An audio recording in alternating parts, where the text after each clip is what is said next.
Bienvenue à tous pour ce premier webinaire de la saison qui s'intitule Data Sync, on va en parler. Et si votre base alumni était donc 100% à jour. C'est le premier webinaire de la saison, on va l'appeler comme ça. Donc comme je viens de le dire, il est enregistré, il y a un replay qui sera mis à disposition. Et vous avez en bas à droite donc une petite bulle avec une fenêtre de chat pour interagir et poser vos questions tout le long de la présentation si besoin. Donc, moi, je suis Julien, je suis Customer Success chez Alimforce et aujourd'hui, je suis accompagné de Tom. Salut Tom. Salut Julien, du coup je suis aussi Customer Success dans l'équipe d'Alumforce et voilà, je me charge de l'intégration et l'accompagnement de DataSync sur les réseaux Alumforce. Alors, avant d'aller un tout petit peu plus loin, on va rapidement dire un mot sur Alimforce parce que parmi vous, il y a des personnes qui ne travaillent pas nécessairement avec nous. Donc, rapidement, Alimforce, c'est une solution SaaS, un clé en main qui vous permet de créer, d'animer, d'engager votre communauté, votre réseau social professionnel. Donc, ce qu'on fait, c'est qu'on met à disposition une solution web et mobile, également sur une application, pour engager, valoriser votre communauté sur le long terme. Donc, des solutions de communication, d'événementiel, de mentoring, de carrière, notamment vers des job boards. À qui on s'adresse? Notre solution s'adresse aux écoles, aux universités, aux établissements d'enseignement supérieur, aux associations alumni, aux fondations, également aux entreprises qui veulent gérer leur communauté et garder le lien et le faire fructifier avec leurs étudiants, leurs diplômés, leurs collaborateurs ou anciens collaborateurs. Quelques mots sur DataSync peut-être, Tom? Oui, tout à fait. En quelques mots, DataSync va permettre aujourd'hui de mettre à jour en continu les données professionnelles de vos alumni, de vos étudiants, de vos anciens ou actuels collaborateurs, ainsi que tout ce qui est coordonnées professionnelles. Et du coup, toutes ces données professionnelles sont intégrées, bien sûr, en fonction de vos différents listings de fonctions et secteurs. Et pour rester facilement informé, en fait, vous disposez dans DataSync, d'un rapport mensuel avec l'évolution de votre réseau. Super, merci Tom. Je regardais dans le chat, il y a quelques personnes qui ont des soucis de son et d'image. A priori, si Mathieu, tu es avec nous, on pourra demander de réactualiser la page puisque ça fonctionne bien après, visiblement. Merci Alexandre pour le tips. Rapidement, le sommaire de la présentation aujourd'hui. On va avoir un petit propos introductif sur l'état des lieux des bases de données d'une manière générale. On va vous imaginer à vous projeter dans un monde parfait où vos bases seraient parfaitement à jour et délivrer quelques leviers à activer, quelques actions, voilà, des leviers actionnables assez facilement pour animer votre communauté si demain elle était complètement complétée. Et puis on conclura avec une ouverture sur l'impact que ça peut avoir globalement sur votre organisation, sur vos établissements.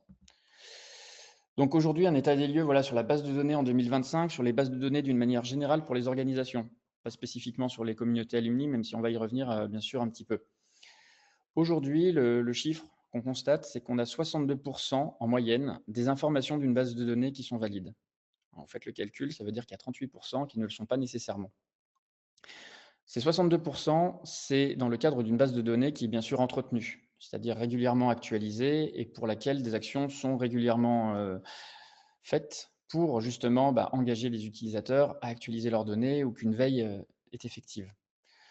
Nous, ce qu'on constate, Tom, tu confirmeras, c'est que sur les bases alumni, c'est pas nécessairement ce chiffre-là. On est peut-être un petit peu plus bas parce qu'ils sont très sollicités, que ce soit sur des différents job boards, sur des actions communautaires. Ce qu'on constate, c'est que c'est légèrement moins et donc que ça a un impact sur la délivrabilité et d'une manière plus générale, sur l'impact de vos actions, bien évidemment au quotidien, puisque vous avez toute une partie de la base qui n'est pas actionnable. Ça peut aussi s'expliquer parce que sur certains réseaux, on n'a pas forcément les ressources déjà pour mettre à jour en continu cette base de données. Donc c'est pour ça que ce pourcentage peut baisser vraiment chez les alumni, les réseaux d'anciens. Ouais.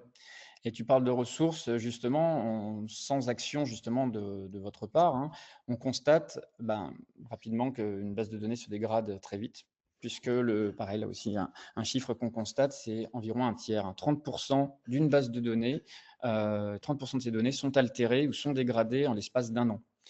On a des données sur ça, c'est une étude de LinkedIn, qui portait donc sur 32 millions de profils et qui indiquait qu'il y avait une probabilité Donc, pour qu'un employé soit encore en poste, au même poste et dans la même entreprise, au bout d'un an, la probabilité, elle est de 76.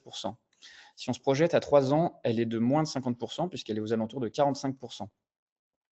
Donc, ces chiffres, ils reflètent une réalité, une durée, médiane, hein, dans le fait qu'un employé ou qu'une personne occupe un poste donné dans une organisation, c'est d'environ 2-3 ans. Et c'est des chiffres qui reflètent pas nécessairement l'état de toutes les populations, parce que si on va sur l'état des jeunes diplômés, notamment les jeunes diplômés actuels, donc notamment la génération Z ou Gen Z, là, on s'appuie sur une donnée de Randstad, qui nous indique que la durée moyenne dans un emploi, elle est d'environ 1,1 an, donc un petit peu plus d'un an. Et pour les millennials, on est un petit peu moins de 2 ans. Donc là, c'est ça, c'est des chiffres sur les 5 premières années de carrière. Donc on se rend compte qu'on est sur des publics aussi qui sont très mobiles, qui changent, facilement, de poste, qui évoluent peut-être même au sein de leur propre organisation, hein. Ça peut être lié aussi à un déménagement, à des évolutions de carrière, hein, tout simplement. Donc on a plein de réalités qui sont couvertes derrière ça. Et le chiffre à retenir, c'est que voilà, en un an, vous avez un tiers d'une base de données, qui est altérée. Dernier chiffre, c'est une moyenne, c'est 20. C'est possiblement le manque à gagner pour chaque, organisation, qui ne tient pas suffisamment à jour sa base de données ou pour laquelle la base de données est altérée. Ça a un impact assez, considérable bien sûr, sur vos actions. Donc on va parler de chiffre d'affaires pour les organisations, mais, d'une manière générale, même pour des associations, ça peut se ressentir assez rapidement. Alors un chiffre et une donnée, un exemple qu'on a pu, récupérer, c'est, l'Alliance of Non-Profit Mailers qui avait mené cette étude, pour le profit d'une association caritative qui avait, envoyé, une campagne postale pour faire de la collecte de dons et qui s'était rendu compte, qu'il y avait eu un peu plus de 15 000 d'envois, qui n'avaient pas fonctionné puisque les courriers n'avaient ni abouti, où les personnes, avaient déménagé ou, tout simplement n'étaient plus vivantes. Bon, ça représentait un manque à gagner, une perte assez conséquente sur la récolte de dons. Donc, il y a un coût de l'inaction, il y a un coût indirect, hein, des données obsolètes, dans le cadre, de l'animation d'une communauté, qu'elle soit professionnelle ou alumni et qui se constate d'année en année et mois par mois. Ces conséquences, on a listé quelques-unes, bien sûr, c'est à compléter, mais c'est une augmentation du nombre d'alumni que vous avez perdu de vue, avec lesquels vous n'avez plus de contact régulier. C'est une difficulté pour vous à segmenter votre base, à l'impossibilité de personnaliser vos messages ou plus spécifiquement, d'envoyer les bonnes communications aux bonnes personnes et au bon moment. Ça se traduit par une, baisse du taux d'engagement, une baisse du taux de participation à vos événements, une baisse d'utilisation, de vos career centers, par exemple et puis, une baisse peut-être des dons et des cotisations, notamment, pour les associations. Alors on en parle souvent avec vous, hein, le constat, il est partagé parce qu'il vient de vous, hein, quelque part. Ça prend beaucoup de temps, ça prend de l'énergie, de l'imagination aussi pour récolter justement les données alumni. On sait que certains d'entre vous effectuent une veille, assez précise. On sait qu'il y a des actions de mise à jour, régulières qui sont faites. Il y a des actions d'emailing, parler sur vos différents événements. Mais là, ce qu'on va vous inviter à faire, c'est imaginer, rapidement que demain vous arrivez, voilà, au bureau, vous allumez votre ordinateur et vos logiciels et la donnée est complétée. Tout est à jour, vous savez où sont vos alumni, où est-ce qu'ils travaillent, dans quelle organisation. Vous pouvez les contacter, vous avez des adresses email et des numéros de téléphone à jour et on va vous demander, quelles actions, vous mèneriez? Qu'est-ce que ça change pour vous? Et là, on va vous demander vos réactions dans la fenêtre de chat en bas à droite.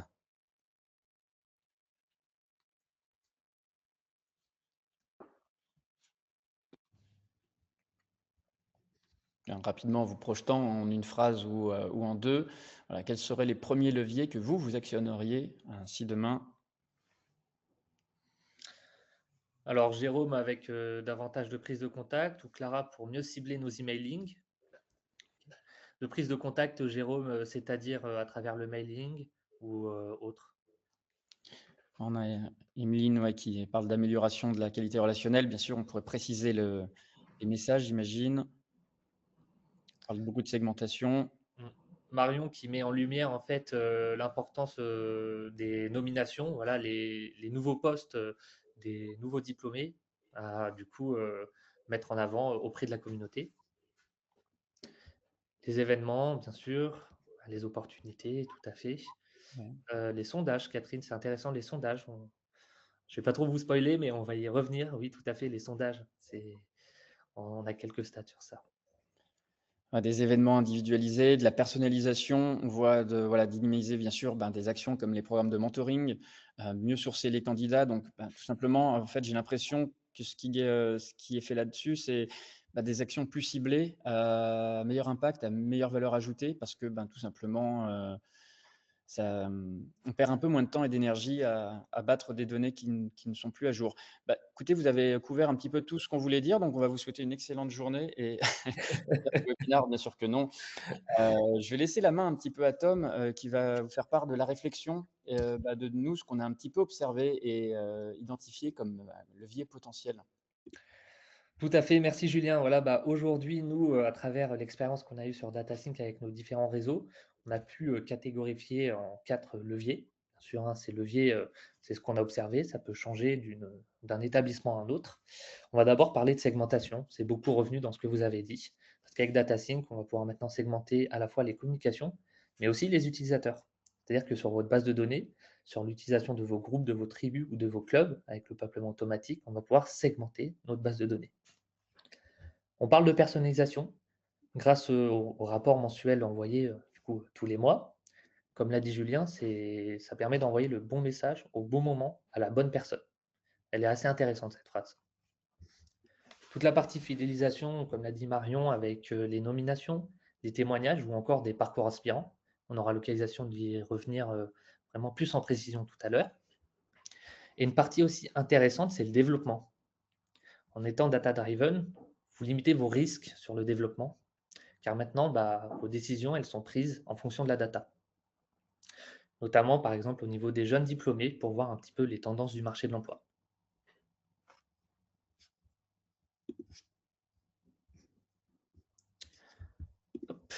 Parfait. Segmenter intelligemment.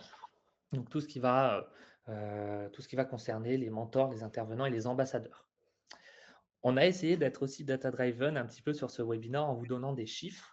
Là, il y a un chiffre qui nous vient de l'UPES, c'est l'Union professionnelle des enseignants supérieurs privés, qui révèle en fait que parmi ces presque 40 000 salariés, seuls 14% sont permanents et 45% sont des vacataires. Donc on parle de 45% de vacataires, d'intervenants extérieurs. Sur la partie publique, on a réussi à trouver un exemple concret sur l'Université Grenoble-Alpes. C'est là d'où je viens aussi, donc c'est pour ça qu'on a cherché un petit peu dessus. Mais sur l'UGA, en fait, on a 3 vacataires pour un enseignant titulaire, soit 135 vacataires pour 1000 étudiants, avec une moyenne nationale d'environ 80 vacataires pour 1000 étudiants.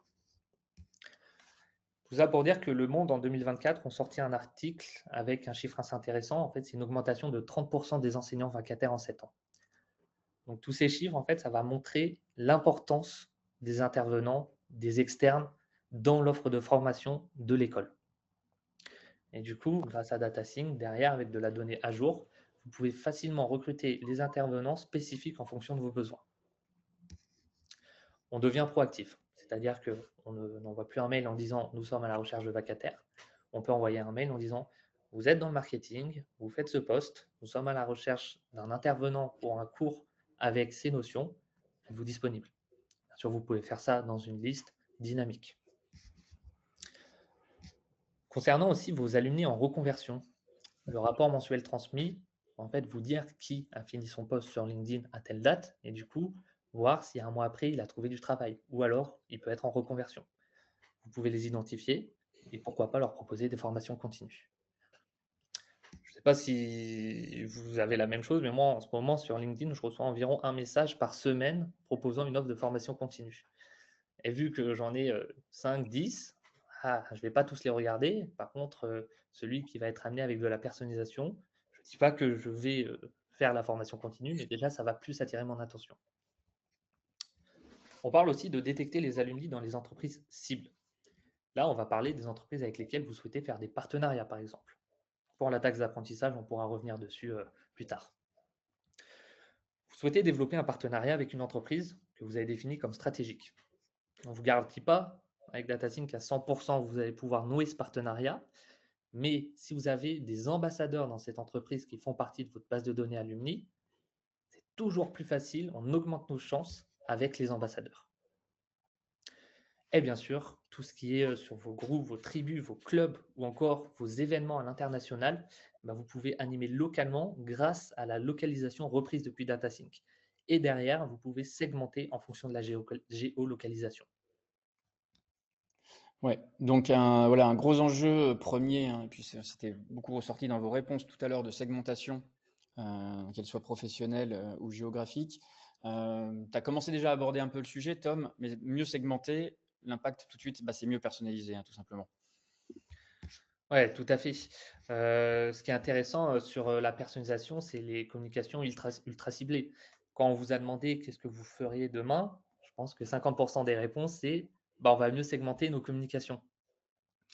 Là, un exemple concret, par exemple, vos membres sans emploi depuis X années, parce que vous avez la data actualisée chaque mois, bah, vous pouvez promouvoir le job board. Il y a les formations continues, mais vous pouvez aussi promouvoir les outils de votre plateforme, promouvoir le job board. Vous pouvez aussi contextualiser vos messages. Tous les messages que vous envoyez derrière, ils peuvent commencer par félicitations, par en tant qu'acteur du marché de X secteur, en tant que X fonction, nous avons besoin de votre avis ou ces contenus pourraient vous intéresser. Là derrière, on commence un message directement avec une contextualisation et ça nous permet de regarder dessus. Enfin, d'améliorer le reach de nos communications. Pardon. On en a déjà un petit peu parlé, mais grâce au rapport aussi mensuel de DataSync, vous pouvez automatiser certains messages, comme un déménagement pour promouvoir un groupe, une tribu à l'étranger. Voilà, bah, vous venez de changer de poste, vous avez déménagé dans tel pays. Nous avons un groupe avec certains acteurs sur ce pays. Rejoignez-le et pourquoi pas, plus tard, animez-le. Ça peut être aussi pour une prise de poste. C'est très bien d'envoyer des félicitations. Heu, Même si vous ne demandez rien en retour, l'alumni, il en apprend plus sur son réseau, qu'il existe, hein, quelquefois et du coup, ça aussi le pousse à utiliser le réseau. Peut-être pas tout de suite, mais au moins il est au courant de l'existence du réseau. Oui, on a une bonne question de la part de Fabrice qui nous demande si la géolocalisation est faite au niveau du pays, du région ou de la ville. Tom, tu peux confirmer que c'est au niveau de la ville, hein, on sait Bah, c'est au niveau de la ville, du code postal et du coup, directement du pays. par définition. Donc on est voilà, un affinage assez précis. Mmh. On a parlé de segmentation, on a parlé de personnalisation. On va revenir sur un sujet qui est super important en animation de communauté, pardon, et vous le savez très bien, bah, c'est toute la partie valorisation, valorisation des parcours et donc des individus, hein, Tom.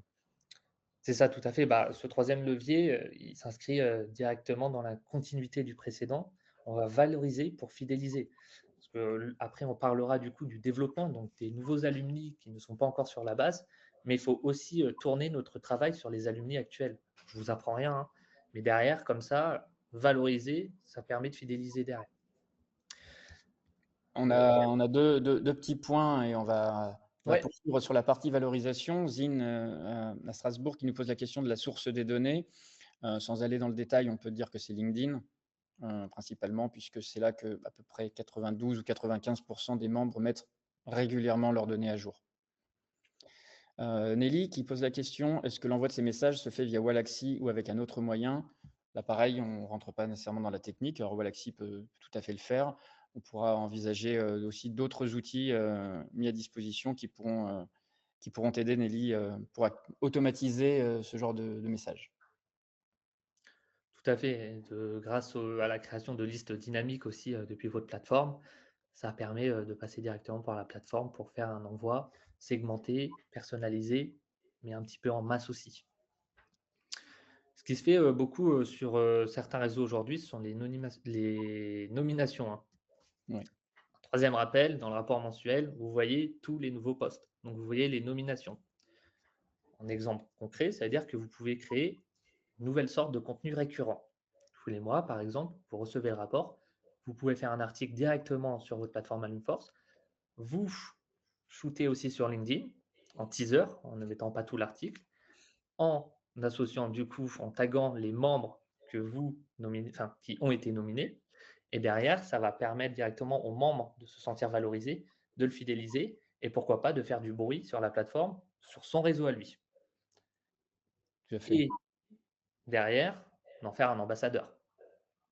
Là, on retrouve vraiment la valorisation. Ça peut aussi faciliter tous vos portraits en invitant à témoigner.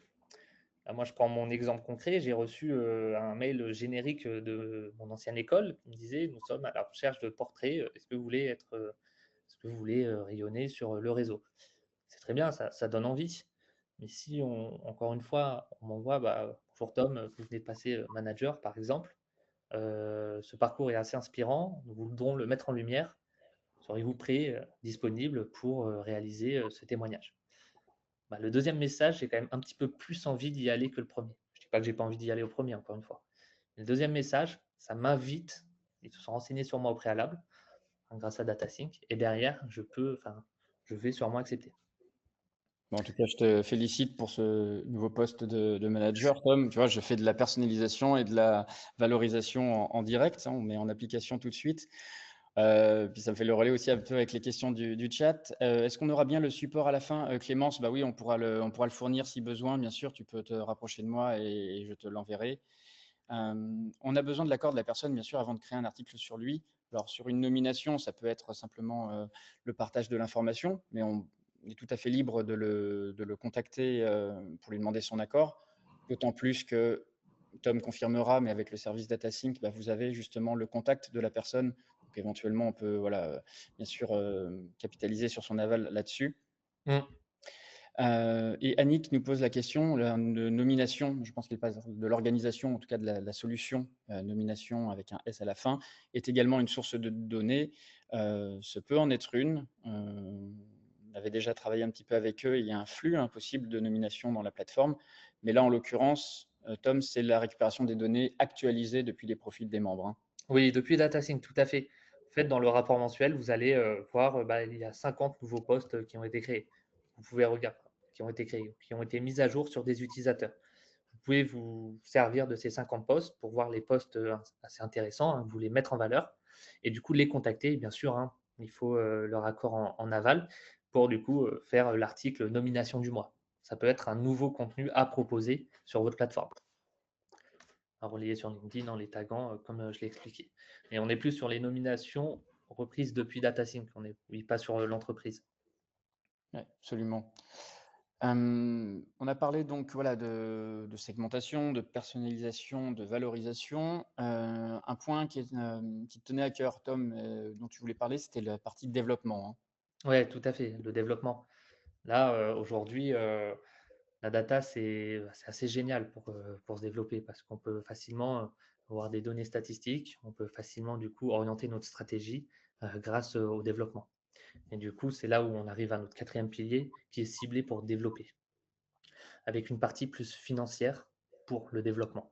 On va parler cotisation, taxes d'apprentissage, dons et formation continue. Premier point, ça va être sur la partie cotisation.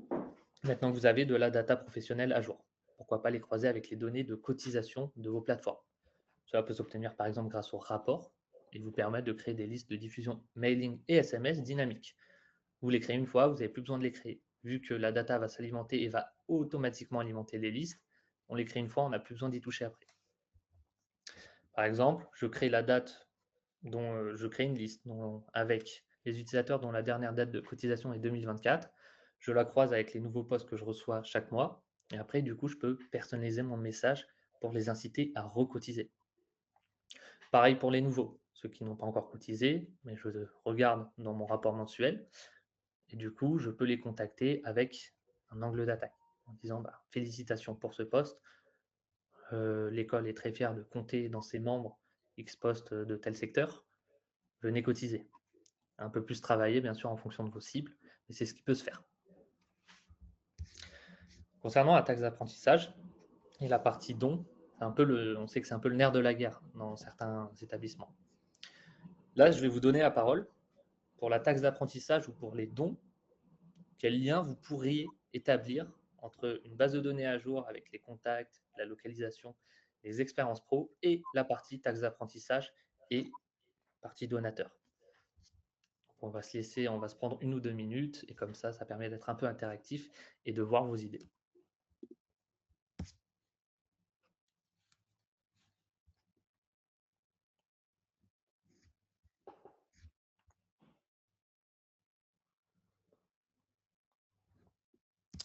Hop. Alors, vous pouvez interagir dans le chat en bas à droite pour voir quel lien vous pourriez voir entre la partie mise à jour des datas, taxes d'apprentissage et donation. Oui, je ne sais pas si on a avec nous des chargés de mécénat ou, oui, ou tout simplement les services en charge de la récolte de cette taxe. Donc là, j'en ai une première réponse. De Sarah, la réponse que j'attendais un petit peu. Voilà, Sarah, elle explique très bien pour la taxe d'apprentissage. Certains services dans les entreprises sont responsables de cette taxe d'apprentissage. Donc, si vous ciblez les bonnes personnes au bon moment, avec le bon message, vous aurez normalement plus de chances de récolter de la taxe d'apprentissage. Pareil, du coup, on peut mieux cerner les organismes redevables de la TA, comme le dit Jérôme. Christelle rejoint ce que disait Sarah. Mathieu, c'est voilà, très important aussi. En fait, vu qu'on aura la liste des fonctions mises à jour, on peut rapidement identifier qui est CEO, qui est DG, qui est PDG, Les pour décideurs. du coup aller chercher les décideurs pour du mécénat. Idem que Sarah, les donateurs, ouais, niveau de fonction élevé, tout à fait Sarah. C'est vraiment là où je voulais en venir. La taxe d'apprentissage, vous pouvez avoir directement les services en charge avec l'entreprise, vu que c'est mis à jour en continu. Pareil pour la partie donation. Vous pouvez cibler les hautes fonctions, les CEO, les entrepreneurs pour récolter des dons. Ouais, Thierry de l'ISME vous confirme que dans la fondation de l'SME, les appels à dons sont très importants vis-à-vis des utilisateurs et des entreprises ciblées. Voilà l'idée que ça peut vous donner grâce à DataSync. Et pour finir, sur cette partie développement, on sait que la formation continue aujourd'hui, ça fait partie, grande partie de la stratégie d'une école, d'un établissement et pourquoi pas d'une asso d'anciens. Et bah, proposer les formations continues aux bonnes personnes au bon moment, avec tout ce qu'on a dit, normalement, vous avez tous les outils.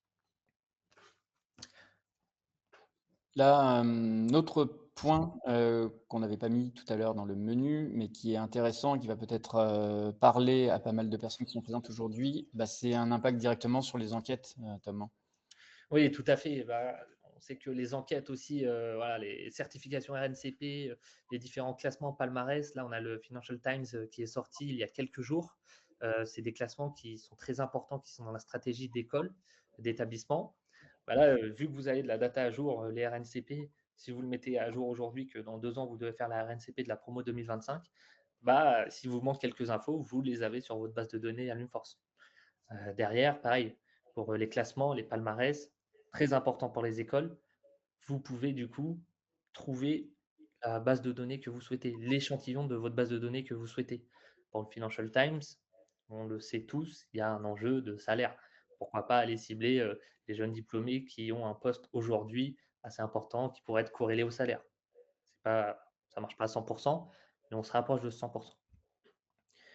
Et du coup, comme je parlais de RNCP Insertion Pro, nous, on est capable aujourd'hui d'aller chercher sur LinkedIn en masse une année particulière, c'est-à-dire sur cette population d'utilisateurs, qu'est-ce qu'ils faisaient en 2016, en 2017, en 2018, en 2022. Donc, c'est assez intéressant et assez rapide pour ce qui est de l'enquête RNCP à ce niveau-là. Ouais. On a bah, une suggestion aussi de Christelle qui parle plus globalement de l'impact des données à jour sur bah, effectivement les recherches des bénévoles, donc la valorisation des travaux de recherche, j'imagine, pour identifier bah, des intervenants, effectivement, bah, pour des conférences, pour les événements tout simplement proposés par l'association. La mise en avant effectivement de rédacteurs pour les articles de revue, pour les associations qui régulièrement, de manière trimestrielle ou semestrielle, proposent effectivement une revue aux abonnés de l'association. J'avais une question aussi tout à l'heure de Fabrice de Vatel. Oui, voilà, nous on est en partenariat avec une société qui s'appelle Just Fine. Et du coup, on a notre propre agent IA pour l'automatisation de la mise à jour.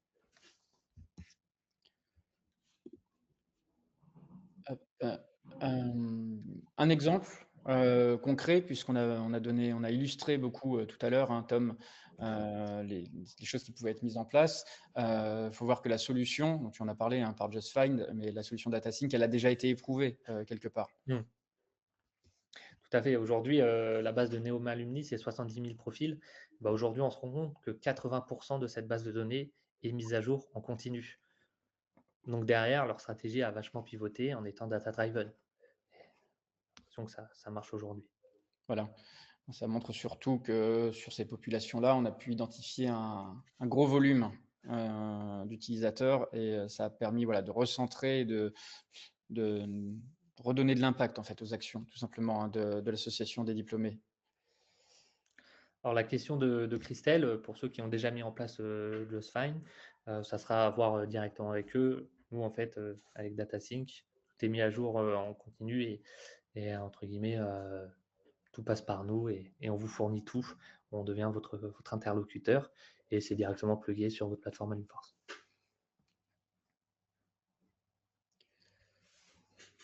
On avait un dernier point aussi, c'est si donc voilà, toujours dans le cadre d'une base qui serait totalement réactualisée ou mise à jour automatiquement et en continu. C'est les impacts que ça peut avoir au-delà, entre guillemets, des services alumni et de du simple réseau, a fortiori du réseau Alumforce. La première chose, c'est bénéficier d'une veille en temps réel, sur les secteurs, sur les fonctions et entreprises qui recrutent vos diplômés, là où ils se dirigent en premier lieu, notamment à la sortie de l'école. Ça peut vous donner une photo un petit peu à l'instant T de l'état actuel du marché et vous reconnecter avec celui-ci.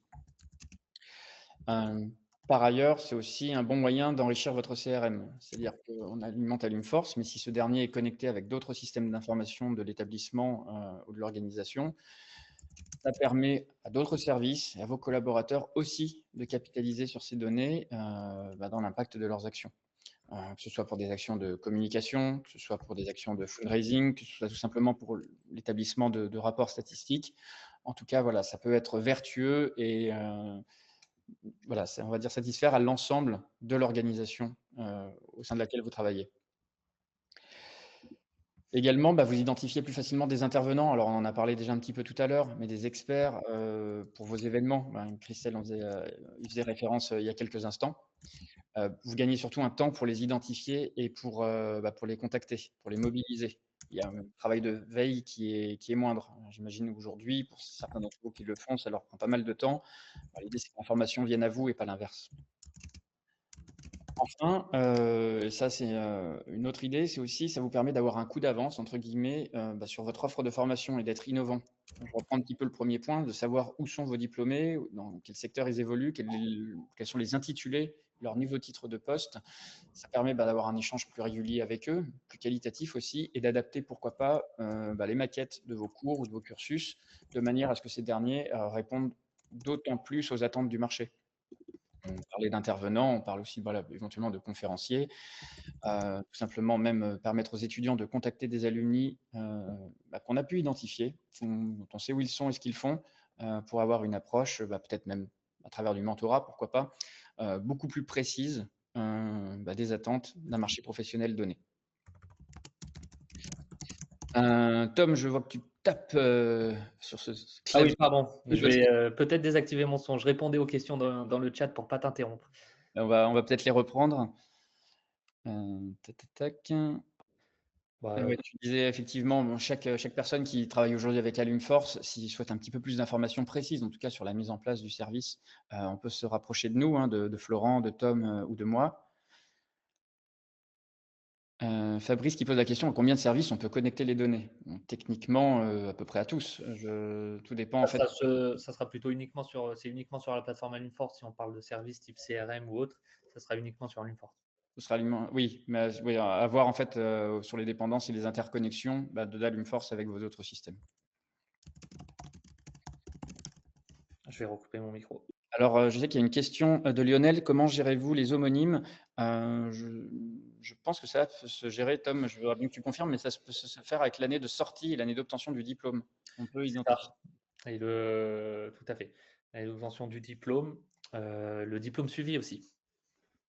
Oui, la formation suivie, absolument, qui peut être un élément. Hop. Donc, Céline qui nous demande si on a du recul sur l'utilisation de DataSync et la mise à jour des données. On a déjà quelques établissements qui l'ont essayé. On a parlé de l'exemple de Neoma tout à l'heure. On pourra éventuellement voilà, en discuter plus amplement si nécessaire heu, pour vous donner d'autres exemples. À combien de personnes, Fabrice, combien de personnes? C'est en illimité. C'est-à-dire que si vous voulez toute votre base de données, on fait toute votre base de données. Sarah, alors, la technologie sera la même, mais c'est au niveau du service que c'est différent. Donc, ça, bien sûr, je vous, propose de voir avec votre chef de projet référent, mais la technologie est la même, c'est le service qui est différent. On a Mickaël qui nous pose la question du point de vue RGPD. Oui, c'est une question importante en effet, et du consentement pour la mise à jour des profils d'alumni via DataSync. Nous, on a un processus de récolte des consentements, hein, au préalable, qu'on pourra développer dans le cadre d'un échange, Mickaël, bien sûr. Mais c'est quelque chose qui est pris en considération, bien sûr, dans l'approche de la récolte des données. Et nous sommes, entre guillemets, voilà, protégés, hein, bien sûr. On vous accompagne de manière tout à fait safe, hein, sur ces sujets-là. Alors, Annick, nous parle des coordonnées pro, les coordonnées personnelles. Il y a les RGPD qui entrent en jeu, donc on peut avoir des solutions, mais ça, c'est plus précisément à discuter dans votre cas directement avec, votre chef de projet. Et là, aujourd'hui, ça va vraiment être la donnée pro avec les coordonnées pro. Alors là, on a beaucoup de questions. Pour ceux qui suivent nos webinaires, d'habitude, on n'a pas l'habitude d'en avoir autant d'un coup.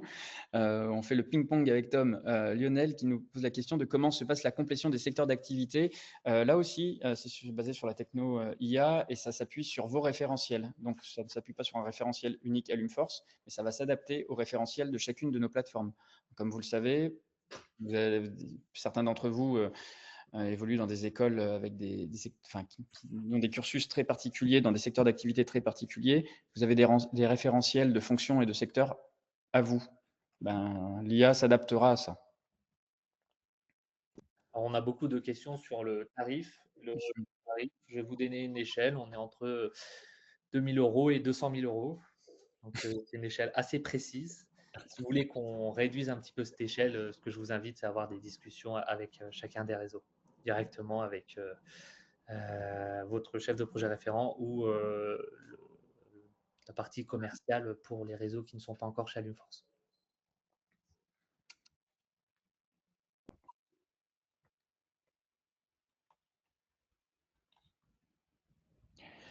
On a passé en revue pas mal de questions, je crois. On a peut-être les emails récupérés, Tom. Ce sont les emails professionnels. C'est-à-dire qu'à travers un algorithme, on va récupérer, on va tester des combinaisons nom-prénom, première lettre du prénom plus prénom, nom, point, prénom, avec le nom de domaine pardon, de l'entreprise dans laquelle l'alumni évolue. Et du coup, à travers l'algorithme qu'on a mis en place, derrière, ça va nous donner l'email professionnel. Le mail de connexion à LinkedIn, là, c'est différent. Ouais, c'est très ciblé, bien sûr, sur les data pro, hein, Oui, et qui sont donc voilà, j'espère accessibles. que Yann et Zine, j'ai pu répondre à votre question.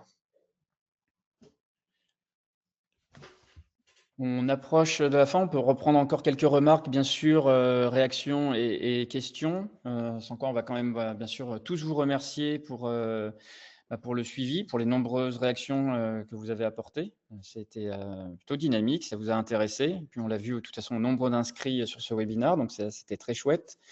Comme indiqué tout le long de la présentation, on mettra à dispo le replay si vous souhaitez le diffuser auprès de, voilà, de votre organisation et d'autres collaborateurs.